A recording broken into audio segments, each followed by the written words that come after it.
Bien, pues continuando, les platico de relación con esta, les decía cuando hacía la referencia inicial que tenemos el paquete económico donde vienen todas las reformas a las leyes, a los impuestos, y por separado la iniciativa pues que revisa, modifica, adiciona diversas disposiciones legales que se relacionan con la parte de la defraudación fiscal y el crimen organizado. Esta es a la que me voy a referir ahorita y aquí, a diferencia del tema del paquete económico, aquí lo que quiero un poquito reflexionar con ustedes es que cuando intervenimos, estuvimos en las negociaciones con el sector empresarial y el SAT y la Secretaría de Hacienda. La verdad es que en el caso del paquete económico sí fuimos tomados, por decirlo de alguna manera, el sector empresarial en bastante de los temas, ¿no? Por ejemplo, nada más por referir a uno, en el caso de lo que platicaba Jonathan con el tema de la norma antiabuso, en el caso de todo lo que se refería a toda esta disposición, a la parte de los esquemas reportables que más adelante voy a platicar, la verdad de las cosas es que sí le ajustaron bastantes términos de cómo venía la iniciativa. Es más, en el caso de la norma antiabuso, prácticamente la gente de política de ingresos de Hacienda decía, mira, la vamos a dejar prácticamente para que vean que tenemos un pie adentro, pero todo este tema de la materialidad y, perdón, prácticamente en el tema de la razón de negocios, a nivel, vamos a decir, cupular, está claramente, lo tienen muy claramente, no va a ser una disposición aplicable en mucho tiempo. Prácticamente la dejaron para estar asustando con el petate del muerto a muchos contribuyentes con todo este esquema de la razón de negocios. En la lógica de Hacienda nada es deducible que no tenga una razón de negocios, pero eso no se materializó en una modificación clara, formal, ya Jonathan les decía, no hay ni definiciones, pero la dejaron a disposición para estarlos asustando a todos ustedes, porque a mí, la verdad, del despacho ya sabemos que ese tema, cualquier fundamentación de un rechazo, de una deducción, porque no esté razonable para efectos de negocios a criterio del SAT, la verdad es que no va a aguantar un juicio. A la hora de un tribunal, lo más seguro es que se vaya a ganar, porque no hay definición. Pero Hacienda la dejó porque sabe que pues genera inquietud, ¿no? Y como tanto el tema de la materialidad como el tema de la razón de negocios son aspectos que todavía no están bien formalmente incorporados en la legislación, pero es el argumento preferido de la autoridad para estar rechazando partidas deducibles, pues les está funcionando y lo van a seguir haciendo, pero legalmente no está soportado en ley. En el tema de la reforma penal, la realidad es que lo que nos ofrecieron desde un principio el gobierno federal y la fracción parlamentaria de Morena no la cumplieron, no le cambiaron una coma, salvo el tema que ahorita les platicaré que se modificó en el Senado y por qué se hizo, donde aumentaron el umbral para determinar cuándo es crimen organizado. La verdad es que no le modificaron nada. El paquete económico sí estuvieron dispuestos a ajustar muchas cosas, pero en el tema de la reforma penal no estuvieron dispuestos a cambiar prácticamente nada de lo que venía en el contenido de la iniciativa. Creo que es importante empezar diciendo, porque es importante que ustedes lo tengan claro desde un principio, es que esta reforma no aplica para 2019 para atrás. Entonces, si alguien traía la preocupación mental de que esta reforma penal le aplique a los ejercicios anteriores a su publicación, que les quede claro, no aplica, ¿sí? Aplica únicamente para los actos jurídicos posteriores a la reforma 2020 en adelante, ¿sí? Entonces, no se preocupen si es que tenían algo por qué preocuparse de 2019 para atrás, esta reforma no le va a aplicar hacia atrás. Hubo una discusión con el SAT en este tema y quedó muy claro que no aplica hacia atrás, ¿sí? Porque evidentemente sería una aplicación retroactiva en perjuicio de los contribuyentes, incorporando reglas nuevas a disposiciones que no estaban vigentes en el momento en el que ocurrieron. Entonces, no se preocupen por esa parte. Bueno, la reforma penal fiscal, pues modifica, vamos a decir, un decreto que modifica varias leyes, modifica la Ley Federal de Contradelincuencia Organizada, la Ley de Seguridad Nacional, el Código Nacional de Procedimientos Penales, el Código Fiscal de la Federación y el Código Penal Federal. Se publicó ya esta ley el 8 de noviembre y lo primero que tenemos que tener claro es que no es impugnable a partir de la publicación por los particulares, porque no se trata de una ley heteroaplicativa, es decir, que es una ley que me aplica, vamos a decir, desde la sola expedición en la ley y a partir, se trata de una ley heteroaplicativa y no una ley autoaplicativa, lo que implica que hasta que me aplica por primera vez la ley, es hasta el momento en el que puedo promover el amparo. Entonces, si ahorita no estoy en un proceso penal, no puedo promover el juicio de amparo hasta que me apliquen, lo que significa que si yo quiero pelear de inconstitucional esta ley, va a ser hasta que por primera vez me la aplique el gobierno federal, lo necesita las rejas, ¿no? Porque lo que implica esta ley es que si me la aplican, voy a tener que llevar mi proceso de defensa dentro de la cárcel, ¿no? Entonces, no se puede pelear por esa vía. Lo que revisamos en el sector empresarial era que podíamos promover lo que se conoce como una acción de inconstitucionalidad, y estas solamente tienen derecho a promoverlas 2 instancias o 3.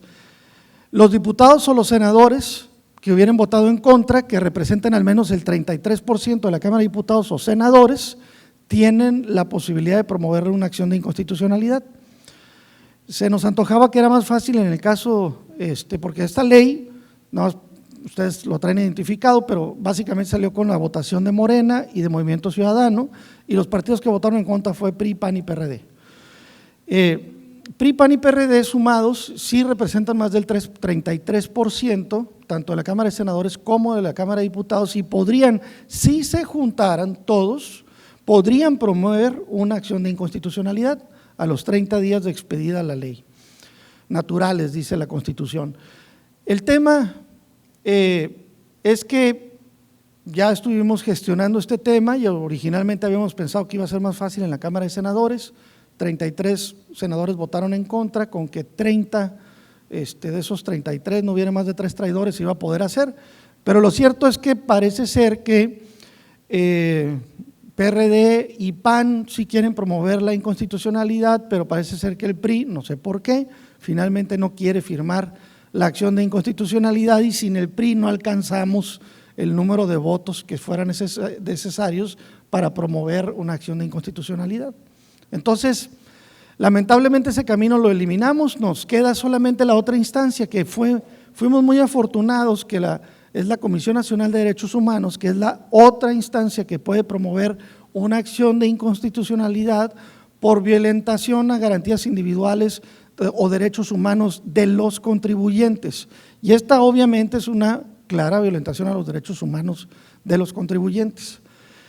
Afortunadamente, el titular anterior de la Comisión Nacional de Derechos Humanos, que ustedes recordarán recientemente hubo todo un rollo porque la que pusieron de titular es un incondicional del presidente, y estábamos todos muy preocupados porque efectivamente, pues muy seguramente no iba a querer promover la acción de inconstitucionalidad. Afortunadamente el titular anterior, antes de irse, la promovió. Entonces sí hay una acción de inconstitucionalidad promovida, y el sector empresarial nos estamos preparando para presentar en conjunto lo que ahora se está poniendo de moda en todos casos, que se llama amicus curiae, que es amigo de la Corte, y vamos a presentar una coadyuvancia ahí de apoyo hacia la acción de inconstitucionalidad que promovió la comisión. Y bueno, veremos, porque también para que funcione la acción de inconstitucionalidad tiene que votar por lo menos más del 75% de los integrantes de la Corte, lo que significa que tuvieran que votar 8 ministros a favor para poder, los 11, para poder conseguir la inconstitucionalidad de esta ley. Entonces, bueno, vamos a ver qué sucede. Se oye cuesta arriba y realmente lo está complicado, pero lo tenemos que intentar, a ver qué pasa.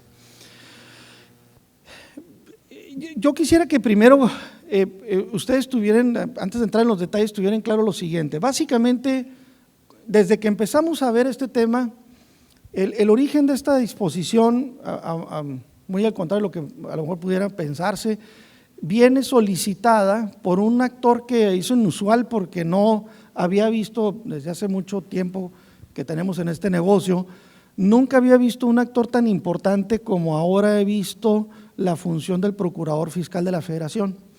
El Procurador Fiscal de la Federación normalmente era un personaje casi ni se sabía quién era, pues ese que está litigando los asuntos del SAT, que tienen corte criminal, pero eran muy pocos y la verdad es que no tenía un papel muy protagónico.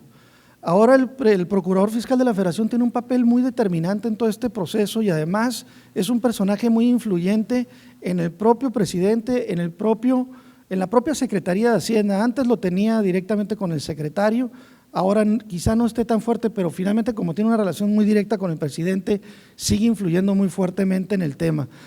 Y él es el que presenta esta iniciativa y con él íbamos a discutir todo este tema y siempre que íbamos a discutirlo con él, él decía, yo necesito la herramienta legal que les estoy pidiendo para poder combatir todos los esquemas de facturación falsa, etcétera.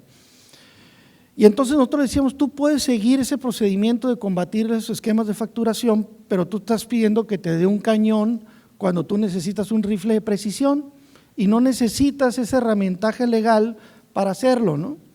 El ejemplo que siempre se ponía un poco para decirlo muy claro era que pues en lugar de agarrar un tiburón que ahí anda flotando y tirarle una red, pues en la red, cuando tiras la red para agarrar el tiburón, pues te puedes agarrar un atún, te puedes agarrar a Nemo, te puedes agarrar a muchos pescaditos diferentes y en realidad necesitabas un arpón. Entonces, ¿para qué utilizar una red cuando puedes utilizar un arpón para agarrar el tiburón? Siempre se lo estuvimos diciendo, pero él insistió e insistió que necesitaba la herramienta legal tal y como la estaba pidiendo. Y ahorita les voy a explicar por qué nosotros discutíamos que no procedía, porque básicamente el argumento es, si ustedes empiezan a ver todo como detalle, en la Ley Federal de Delincuencia Organizada, se modifica la ley para establecer que cuando 3 o más personas se organicen de hecho para realizar de forma permanente o reiterada conductas que por sí unidas a otras tienen como fin o resultado cometer alguno de los delitos siguientes, serán sancionadas por ese solo hecho como miembros de la delincuencia organizada.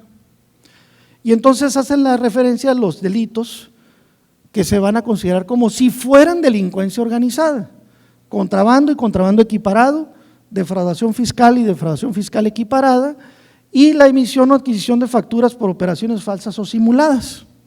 Así era como estaba previsto y entonces aquí quiero que empiecen ustedes a observar que la equivalencia que se le está otorgando a estos delitos son igual que los que corresponden a lo que entendíamos como crimen organizado, básicamente a tres conceptos generales: al narcotráfico, a la trata de personas y al terrorismo.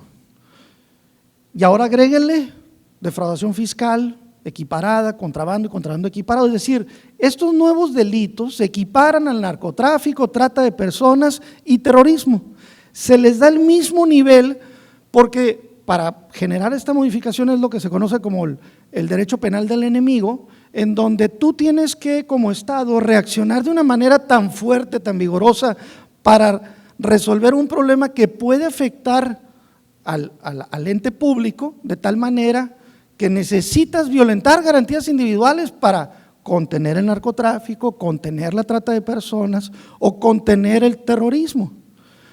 Y entonces dicen, pues como esto me está afectando mucho, le voy a dar ese nivel de derecho penal del enemigo y se va a valer que cuando yo quiera perseguir a un defraudador fiscal, a un contrabandista, o a quien emite o adquiere comprobantes por operaciones falsas o inexistentes, le voy a dar la connotación de enemigo del Estado.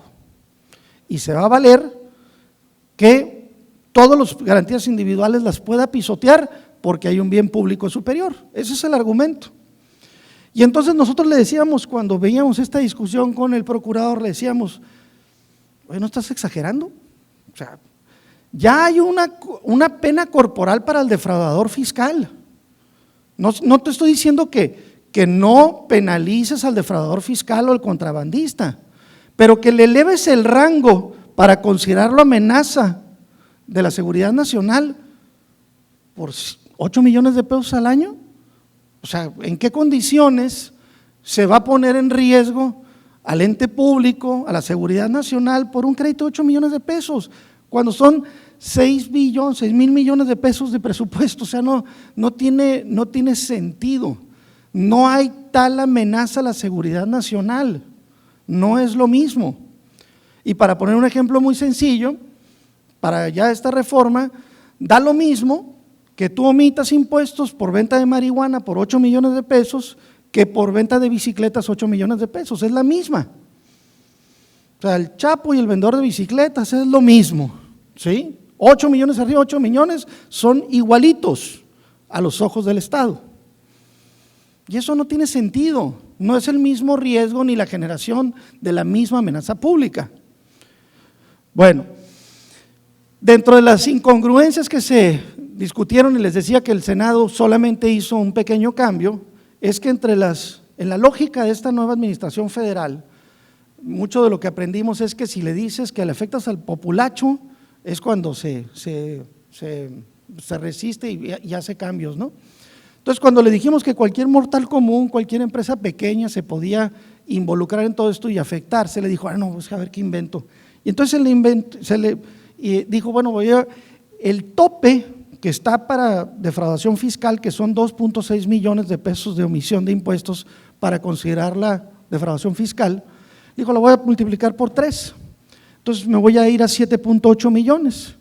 Y entonces dice, solo si la defraudación fiscal y la equiparada y la expedición o adquisición de comprobantes por operaciones falsas o inexistentes rebasa de 7.8 millones, solamente en ese caso va a ser crimen organizado.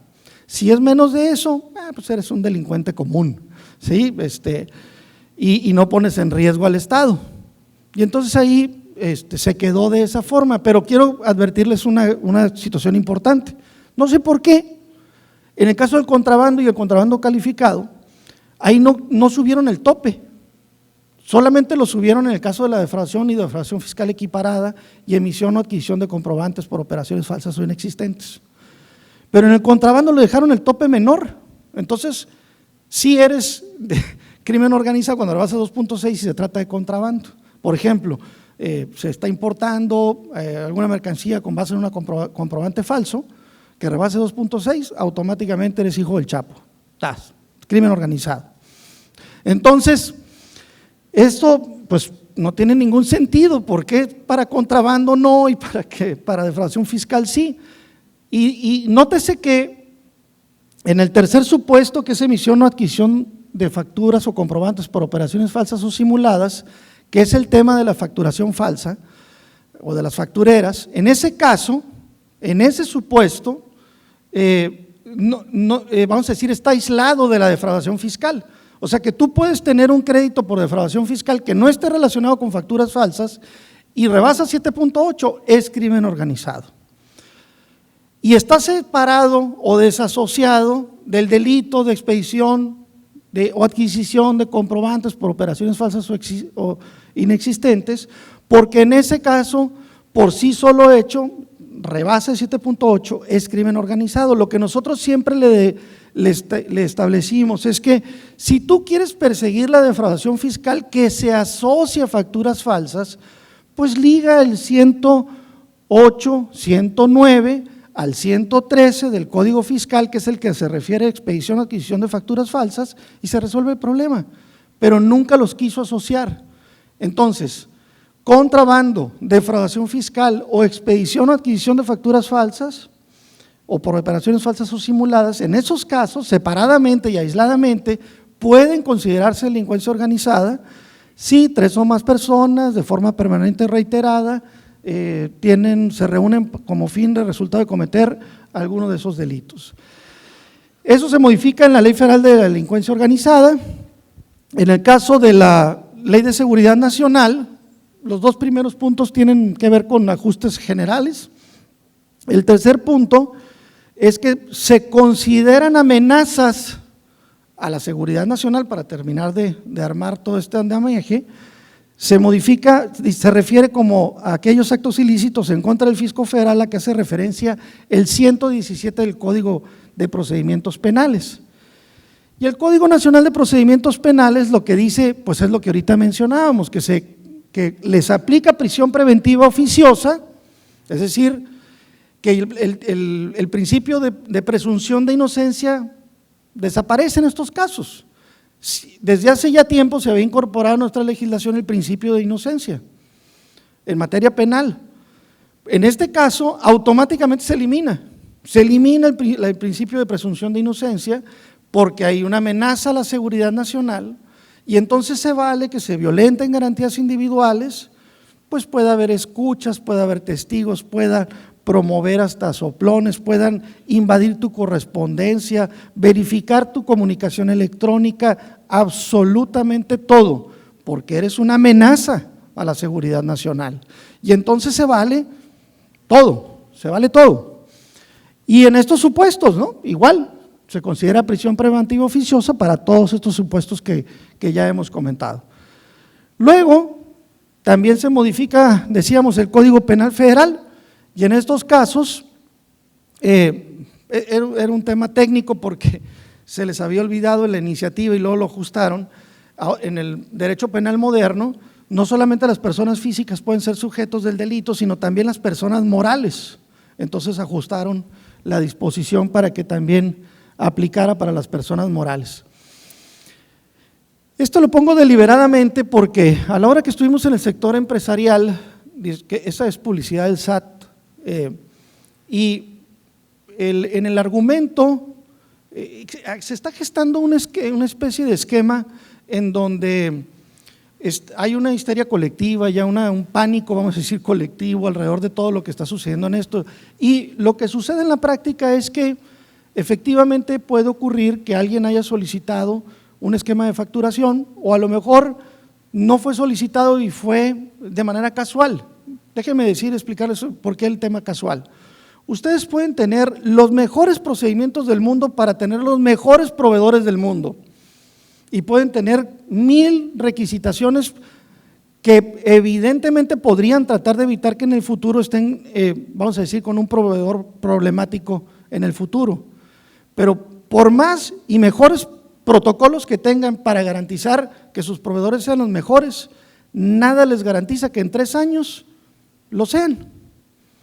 Puede ser, porque ya me ha tocado verlo en el despacho en varios procesos legales que tenemos, de repente una empresa, un proveedor que era fiel, que era formal, que la operación existió, pues resulta que después de 3 años quiebra y alguien le sugirió que lo más fácil era desaparecerse y después de que se desapareció, pues el fisco no lo encuentra, lo pone en la lista de operaciones de empresas que realicen presuntamente operaciones inexistentes y entonces automáticamente mi proveedor, que era un buen proveedor y que efectivamente realicé la operación, pues ya ahora es presuntamente inexistente. Y resulta que ese proveedor era de 12 meses y resulta que la operación pues la revisó el contador, el representante, el asesor externo, todo el mundo la revisó y estuvo de acuerdo que era deducible. Entonces ya el fisco podría decir en ese contexto que se trata de una operación de las que ahorita mencionábamos que son de seguridad nacional. Y entonces, nada más que repito, a partir de 2020, no para atrás, ¿sí? Entonces, en el supuesto que les comento, puede ser que me involucren en un tema, en una situación muy, vamos a decir, se podría presentar porque en la práctica el fisco tiende a pedirte cosas que no están en la ley, como que tráeme tus comunicaciones electrónicas para demostrarme que son reales las operaciones. ¿En dónde dice la ley que tengo que guardar comunicaciones electrónicas? En ninguna parte. Yo pues para que no se me llene mi correo, mi bandeja de correos, cada año borro todos los correos, ¿no? Y ahora los tengo que guardar todos porque si no tengo las comunicaciones electrónicas con mis proveedores, el fisco va a presumir que no son reales. Pues son puras cosas muy subjetivas que no están fundamentadas en ley, ¿sí? Entonces, el argumento es que finalmente yo tengo proveedores, cuando se trata de un proveedor de mucho tiempo, incluso no tengo ni contratos, y ahora pues tengo que poner contratos, su escritura, dame tu RFC, constancia de cumplimiento, X, Y, Z, no tengo que tener 1000 cosas para que no haya la subjetividad de que pues no está materializado el acto jurídico, etcétera, etcétera. Bueno, lo que el fisco dice es que no puede pasarte eso, y lo maneja en su publicidad institucional como un mito, pero está equivocado porque sí puede pasar. Y cuando se lo dijimos al procurador, el procurador nos decía, no, pero es que nosotros no vamos a perseguir eso, hombre, nosotros vamos con los grandotes, con los fuertes, ahí los que estuvieron haciendo transotas. Y le digo, sí, pero esa ley no dice que es para los grandotes y para las transotas, o sea, esa ley dice que es para una cuestión arriba de 7.8 millones, que significa pues a lo mejor compras, adquisiciones o servicios recibidos que rebasen de más o menos como 23 millones, incluido el IVA y el ISR, ya rebasas de 7.8 de omisión de impuestos. Entonces, se lo dijimos muchas veces y entonces nos decía el procurador, es que no vamos a eso, vamos por los grandotes. Y decíamos, bueno, y creen, ten confianza. No, le dije, pues mira, aún suponiendo que pudiera tenerte toda la confianza del mundo, porque ustedes son honestos, impolutos, nunca comer, nada me garantiza que después de ti el que siga sea igual de bueno que tú, cabrón. Entonces no voy a hacer una ley para los buenos y para los malos, se las voy a quitar después. No puede ser, no te podemos generar una ley en esas condiciones. Pero bueno, no hubo manera de poder conseguir cambiar ese tema. Entonces, para que no se confundan, en esta publicidad también institucional del SAT, queda claro que pues puede haber, vamos a decir, omisiones de impuestos derivados de esquemas que pudieran generar omisiones en el pago de impuestos que no son delito, pero que pudieran ser una falta administrativa y pues una omisión de impuesto, que no alcanza a ser considerado un delito. Pero luego están los supuestos que rebasan de 2.6 millones hasta 7.8 millones y ese es el delincuente fiscal común, vamos a decir, que ahí sí hay principio de inocencia, no se pueden violentar los derechos humanos de los contribuyentes y no se vale pues que se pisoteen estas características. En esos casos sigue estando, y el tercer supuesto es el que nos referimos ahorita, que se considera delincuencia organizada. ¿Qué sentido tiene que te consideren delincuencia organizada porque rebasas un peso de 7.8 millones? O sea, no tiene ningún sentido lógico, no hay una razonabilidad.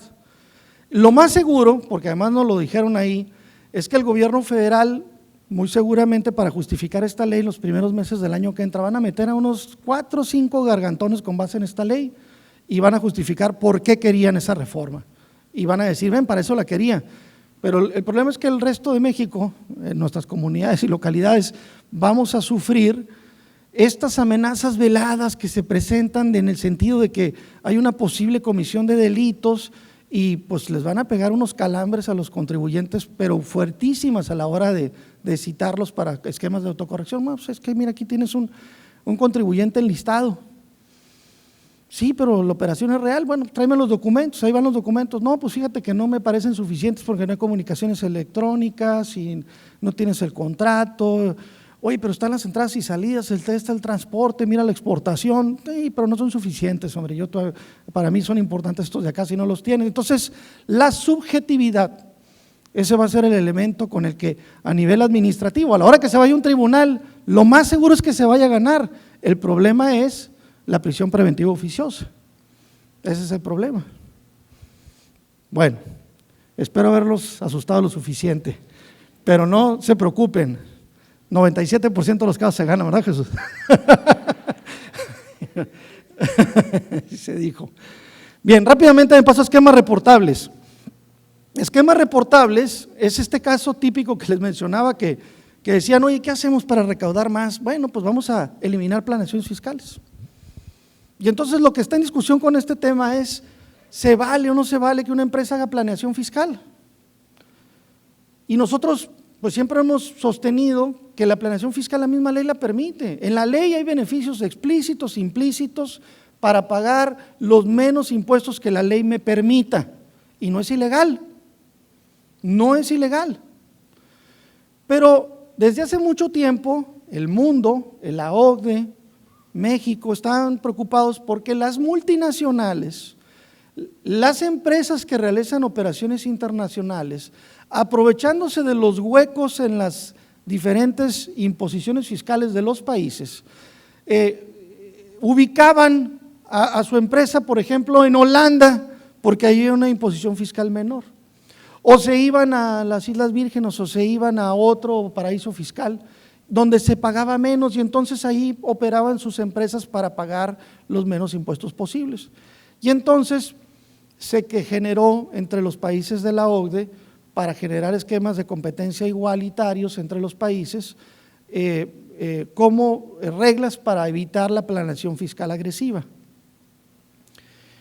Y entonces, de lo que se trata es que en esos casos el mundo determinó que tendría que estar muy atento el mundo a ver cuáles eran esos esquemas fiscales agresivos o planeaciones fiscales agresivas en donde les estaban metiendo goles, por decirlo de alguna manera, a las haciendas públicas mundiales, y entonces se evitara a través de un reporte.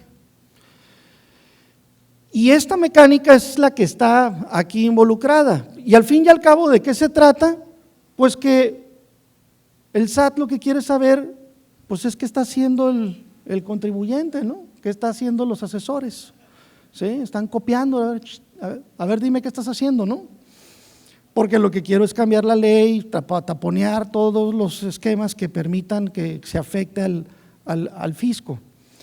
Y entonces les decía de este documento, que es la acción número 12, exigir a los contribuyentes que revelen sus mecanismos de planeación fiscal agresiva, que son las conclusiones de la OCDE y del G20. Y entonces en este documento se contiene lo que ahora parcialmente México contempla ahora en su legislación doméstica. Pero si ustedes leen con detenimiento, les decía que me puse a revisarlo con detalle, ahí básicamente lo que contempla son varias cosas que quiero nada más brevemente reflexionar con ustedes. En principio, uno de los elementos que las conclusiones de este documento determina es que no debiera, todos los costos del cumplimiento del esquema reportable debería asumirlos el contribuyente. Sugiere la OCDE y el G20, fiscos mundiales, no le echen toda la bronca al contribuyente, tú asume gobierno parte del costo, y aquí cero, todo lo carga la empresa, ¿sí? Todo el costo de tener que reportar, la empresa lo tiene que hacer, punto. Entonces, punto número 1, al que no le hizo caso. Número 2 dice, no se debe centrar en todas las operaciones de elusión fiscal, entendiendo por elusión fiscal la planeación fiscal estratégica que la ley me permite, ¿sí? Una es evasión fiscal y otra es elusión fiscal. Y lo que dice la OCDE y el G20, se vale la planeación, que no se centre en todas las operaciones. ¿Y qué fue lo que hizo México? Todas las operaciones, ¿no? Que eran N veces más como venía en la iniciativa y se ajustaron un poco en el documento final que se aprobó. Pero la intención era que toda la planeación fiscal estratégica se tuviera que reportar. Afortunadamente no terminó siendo así, entonces se determinaron unos supuestos en los que solamente se reportan, pero la lógica era que no aplicara legislación doméstica, que fuera más para operaciones de empresas multinacionales y en operaciones internacionales, pero aquí lo dejaron para ley doméstica en algunos casos. Entonces, ahora vamos a tener que revisar cuando se hagan planeaciones fiscales, determinar si son de los supuestos que tengo que reportar. No significa que esté mal, tengan mucho cuidado con esto, porque ahorita se genera el tema de que, oye, pues ¿cómo le voy a decir qué estoy haciendo? Si la planeación fiscal está sustentada y tiene los elementos técnicos, no debemos de tener miedo para reportarla, porque legalmente es soportable, porque la misma ley contempla los supuestos que me permiten la elusión legal, ¿sí? Porque el beneficio es implícito o explícito en la ley. Luego también se contemplaba en la iniciativa un comité de valoración, este tema que también platicaba Jonathan en el tema de la razón de negocios, para ver si era o no tenía razón de negocios. También aquí se contemplaba un comité de valoración.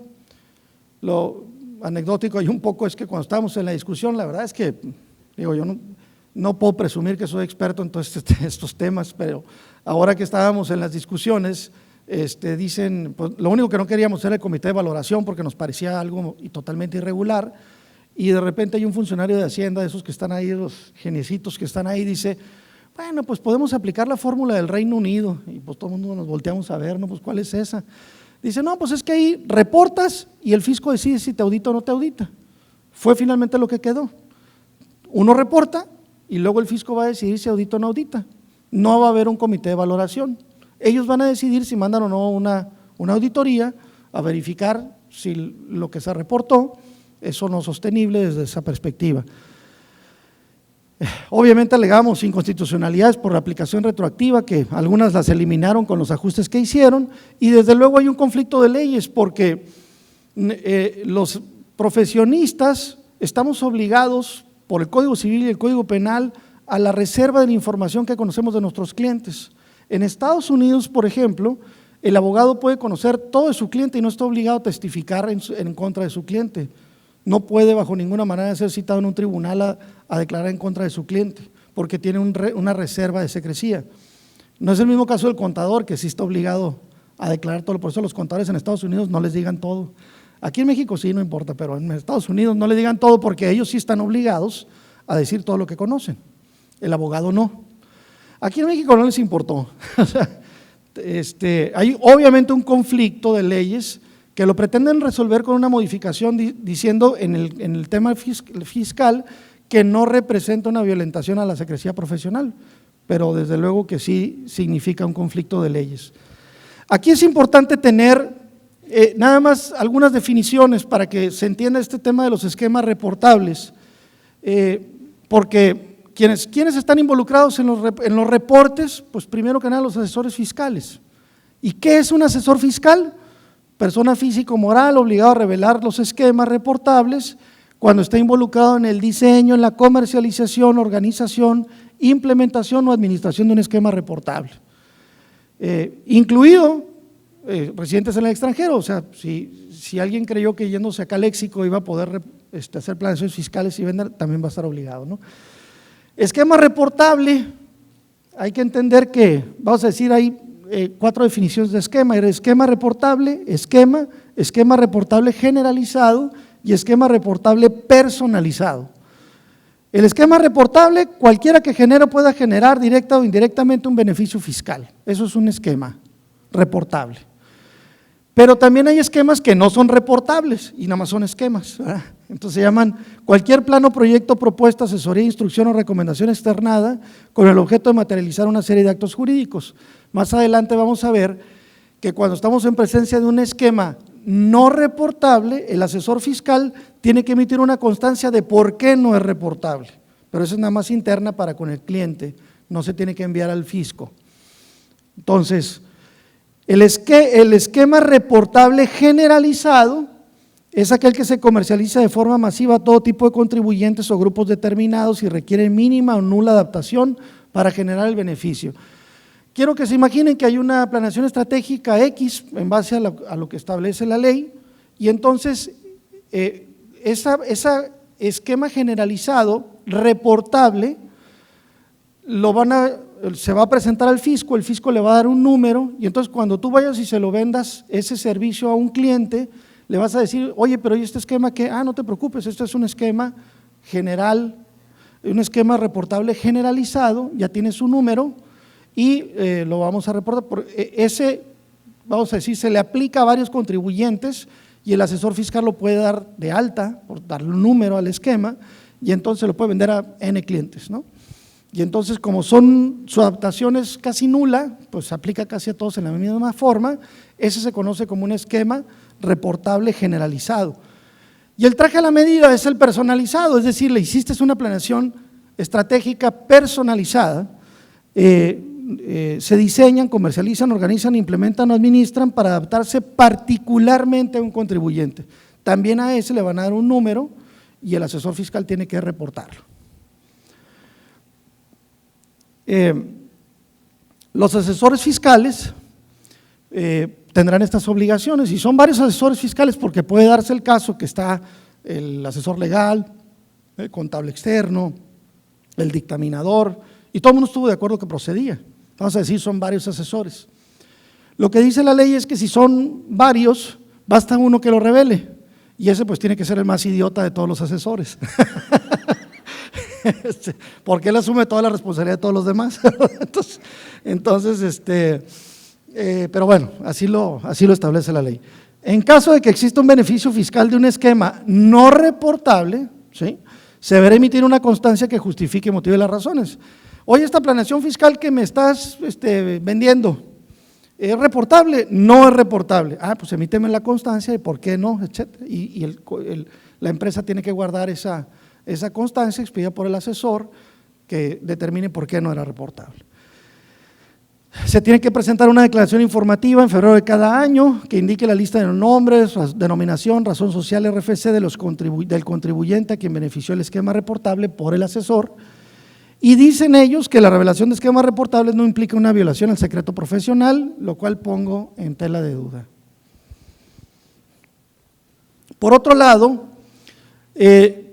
¿cuáles son los supuestos? Aquí pues me voy rápido porque ya no nos queda mucho tiempo, pero básicamente en estos casos son casos en que no es el asesor fiscal el que tiene que hacer el reporte, sino lo tiene que hacer la empresa.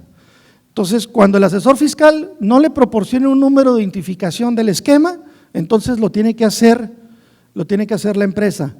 Cuando se genera un beneficio derivado de un esquema por alguien que no tiene el carácter de asesor fiscal, ¿sí? Cuando el asesor fiscal sea un residente en el extranjero sin establecimiento permanente en México, porque si el que te vendió la estrategia está pues, en San Diego y no tiene establecimiento permanente en México, bueno, tiene que ser la empresa la que haga el reporte. Cuando exista un impedimento profesional para que el asesor revele el esquema reportable o cuando el asesor y el contribuyente se pongan de acuerdo en que será el contribuyente el que haga el reporte.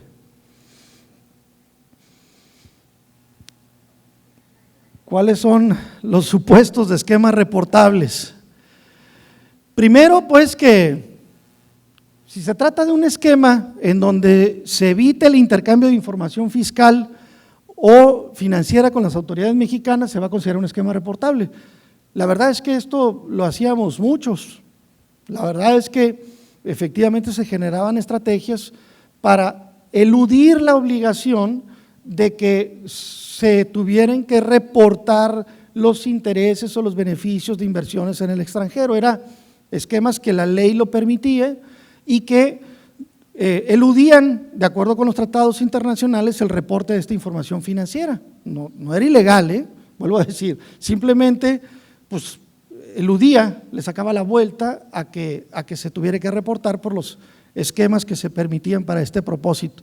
Entonces, si ahora tú haces un esquema para evitar el intercambio de información, tendrías que reportarlo. Esquemas relacionados con residentes en México y establecimientos permanentes en el extranjero que acumulen ingresos a través de entidades extranjeras transparentes fiscales, figuras jurídicas extranjeras. Eso es lo que platicó Manuel y eso es a lo que debió estarse referido nada más básicamente el tema de esquemas reportables, porque es para el caso de empresas multinacionales en operaciones internacionales, en donde decíamos que debía de estar principalmente la orientación de acuerdo incluso con las conclusiones de la misma OCDE, pero bueno, aquí lo hicieron generalizado, porque también, por ejemplo, si se hace un esquema en donde se permite aprovechar pérdidas fiscales entre dos entidades, pues también tendrías que reportarlo. Cuando se trate de procedimientos que consistan en una serie de pagos o operaciones interconectados que se retornen todo en parte a la persona que lo efectuó o a alguno de sus socios, accionistas o partes relacionadas, también tendrían que reportarlo. También tendrían que reportar cuando se involucran operaciones entre partes relacionadas, que aquí nos parecía también otro supuesto en el que sí caía en el supuesto al que se refería la OCDE, porque el fisco siempre ha estado dudando, sobre todo en el caso de los intangibles, el precio que las partes acuerdan para deducir básicamente caso de los intangibles, ¿no? Entonces, en operaciones de intangibles difíciles de valorar conforme a las reglas o las guías del OCDE en materias de precios de transferencia, en el caso de reestructuraciones empresariales, otorgamiento de uso o goce de bienes o se presta un servicio sin contraprestación o remuneración, no existan comparables fiables y hay una definición de lo que se considera como fiable, que involucren funciones o activos valiosos únicos, y se utiliza un régimen de protección unilateral. Todos estos temas eran los que hasta les decía que eran parte de los que considerábamos razonables, que se ajustaban a la acción número 12 de la OCDE. Otros supuestos está el que se evite constituir como parte de la estrategia un establecimiento permanente en México.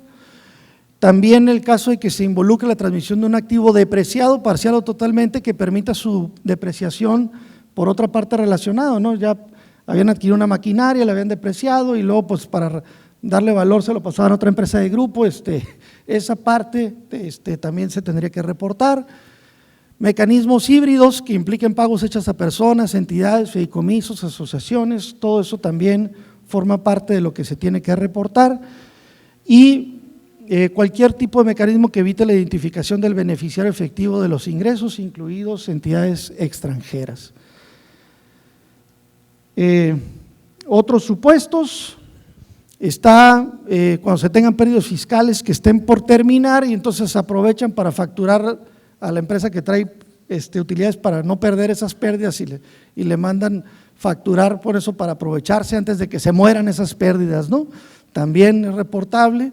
Evite la aplicación de la tasa adicional del 10% para todos los dividendos de 2014 hacia acá, ¿no? Que son básicamente los que les preocupa. Se otorga el arrendamiento de un bien y el arrendatario a su vez otorga el uso o goce del mismo. Involucra operaciones cuyos registros contables y fiscales tengan una disparidad mayor al 20%, porque siempre les llama mucho la atención y hay una razonabilidad para esto cuando el estado financiero para efectos financieros es diferente del resultado fiscal y está muy disparado, que claro que hay razones a veces para que esté disparado, porque no opera lo mismo, ustedes saben, fiscal que financiero, pero puede ser un indicativo de que hay una estrategia fiscal, ¿no?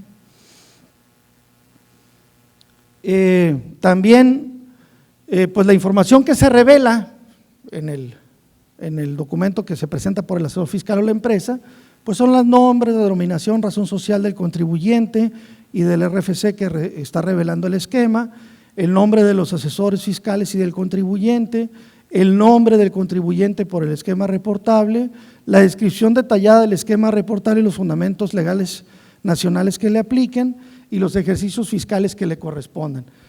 Una cosa muy importante que quiero que ustedes tengan claro es que no hay manera de que cuando se reporte un esquema de este tipo pueda provocar una consecuencia penal, porque eso es bien importante que se incluyó en las disposiciones. Si ustedes presentan la información a través de estos informativas que se presentarán por los asesores, no podrán ser utilizada esa información para un procedimiento penal. Entonces, eso al mismo tiempo pues es vamos a decir, un resguardo para que no pueda llegar al nivel de considerarse pues todo esto que hemos referido, delincuencia organizada y demás. Que se revele la información, ya lo decíamos antes, no significa que esté aceptada o esté rechazada, simplemente se informa y el fisco tendrá el derecho de revisar en los 5 años que tiene o 10 si se amplíe para ver si está el esquema pues sustentado. Si está bien, pues no pasa nada. Si está mal, el fisco podrá determinar un crédito y un tribunal va a decidir si está bien o mal. La verdad es que tampoco tiene la última palabra el fisco en el tema de decir, oye, el esquema reportable no es inválido. Pues no, es inválido para ti, autoridad. Falta que un tribunal, en su caso, esté de acuerdo contigo o no, pero son temas que se tienen que entender de esa manera.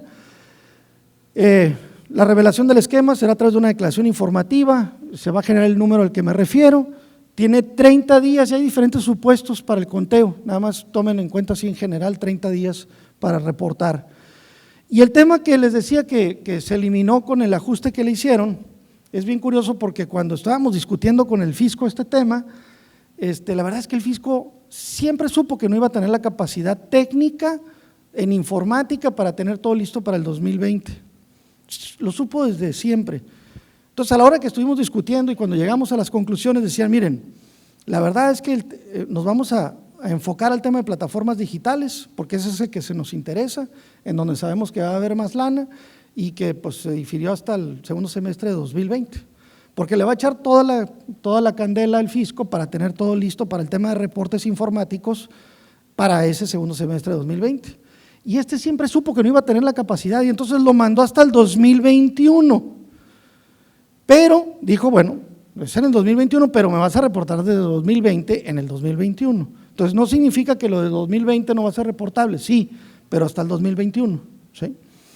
Entonces así no se aplicó retroactivamente, porque como venía originalmente, es que si tú tenías una planeación estratégica anterior a 2020, es decir, 2019, 18, lo tenías que reportar si incidía fiscalmente en el año siguiente, y eso se eliminó afortunadamente, no muy claro, pero sí está, y ese fue un tema discutido.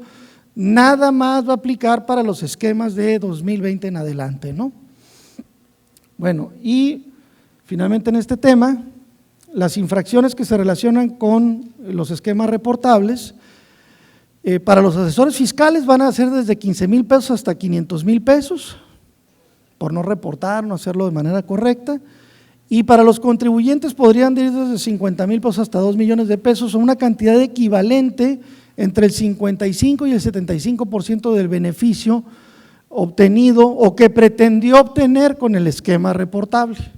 Y entonces en esos casos se tendría, vuelvo a decir, el fisco podría emitir un crédito que podría ser impugnable. No significa que porque el fisco tenga una opinión, esa sea palabra definitiva, ¿no? Pues ya la verdadera última palabra la va a dar un tribunal cuando emite una sentencia definitiva firme, ¿no?